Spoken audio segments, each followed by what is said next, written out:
Welcome to my channel BSc the line. చూడండి మా important 5 marks ఇవి. Find the value of K for which the lines x minus 1 by minus 3 is equal to y minus 2 by 2k is equal to z minus 3 by 2. x minus 1 by 3k is equal to y minus 5 by 1 is equal to z minus 6 by minus 5. Okay, sorry అమ్మా, ఈ video సరిగ్గా రాలేదు కాబట్టి మళ్ళీ ఈ video చేస్తున్నానమ్మా. ఈ video అలా వచ్చిందని నాకు తెలియదు. జాగ్రత్త చూడండి.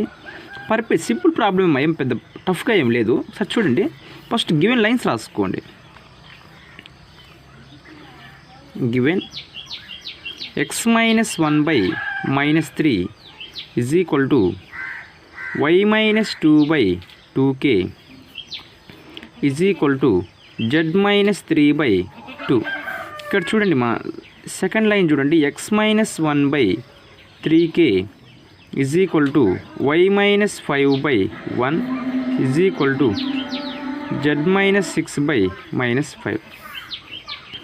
చూడండి, ఇది ప్యారలల్ లైన్స్ మా. a1 బై చూడండి ax plus by plus cz అంటే a1 by a2 is equal to b1 by b2 is equal to c1 by c2 వస్తే మా condition a1 by a2 is equal to b1 by b2 is equal to c1 by c2 ఇలా parallel condition వస్తే a1 a2 plus b1 b2 plus c1 c2 is equal to 0. అంటే a1 a2 plus b1 b2 అంటే ఎలా రాసుకోవచ్చు చెప్తారా? -3 into x minus 1 plus 2k into y minus 2 plus 2 into z minus 3. అంటే ఇప్పుడు ఇది ఏ ఫామ్లో ఉంది మా? ax plus by plus cz is equal to 0. ఇప్పుడు సపోజ్ ఇక్కడ సెకండ్ లైన్ రాసుకోండి. 3k into x minus 1 plus 1 into y minus 5 plus minus 5 into z minus 6 is equal to 0. అంటే ఇది a1x plus b1y plus c1z గా రాసుకోవచ్చు. పోతే a2x plus b2y plus c2z అంటే z అంటే z minus 6 మా. ఓకేనా? అలా తీసుకోవాలి సార్. ఇక్కడ మల్టిప్లై చేసుకొని చేసుకోవచ్చు కదా సార్ అంటే అలా చేసుకోకూడదు. ఇవి అంటే ఇది ఇచ్చినటువంటి కండిషను ఇది వచ్చేసి ఎక్స్ అనే ఎక్స్ మా ఇచ్చింది. ఇక్కడ ఎక్స్ అంటే x minus 1 x minus 2 x minus 3. ఇది వచ్చేసి డిఆర్స్ అంటే ఏబీసీ తీసుకోవాలి. ఇచ్చింది ఎక్స్లు మా. ఎక్స్ వై జెడ్ అంటే in terms of line form కదా. A X plus B Y plus C Z కదా. అంటే ఇది డిఆర్స్ మా. డిఆర్స్ అంటే ఏం తీసుకోవాలి? x2 minus x1 comma y2 minus y1 comma z2 minus z1 కదా.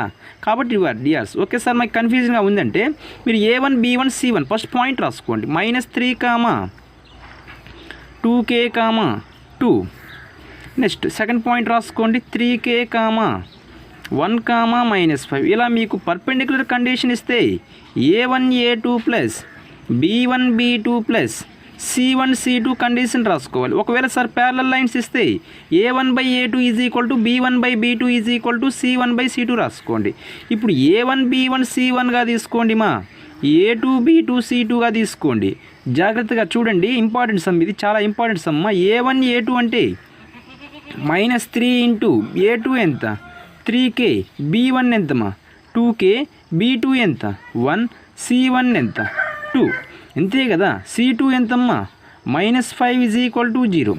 -3 3 0 ఎంత -9k plus 2k into 1 2k plus into minus -5 2 0 ఎంత 10. 9kలోంచి 2k పోతే ఎంతమ్మా ఎంత -7k. ఓకేనా? జాగ్రత్తగా చూడండి ప్రాబ్లం ఒకసారి జాగ్రత్తగా చూడండి మా.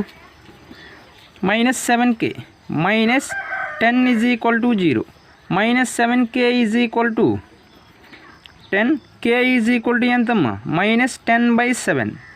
అలా మీరు k వాల్యూ సింపుల్గా కనుక్కోవాలి. ఓకేనా? జాగ్రత్తగా చేసుకోండి మా. ఇంపార్టెంట్ సమ్ ఇది. అంటే కండిషను ఇలా ప్యారలల్ లైన్స్గా ఇచ్చితే పర్పెండిక్యులర్ మార్చుకొని చేసుకోవచ్చు. అంటే ఇది a1x plus b1y plus c1z a2x plus b2 అలా చేసుకోవచ్చు కదా. లేదు సార్ కన్ఫ్యూజన్గా ఉందంటే ఇవి డిఆర్స్ మా. డిఆర్స్ అంటే a1 b1 c1 అంటే ఏబీసీ వాల్యూసే కదా. అంటే లైన్స్ కదమ్మా ఇవి. అలా మీరు సింపుల్గా చేసుకోవాలి. ఓకేనా?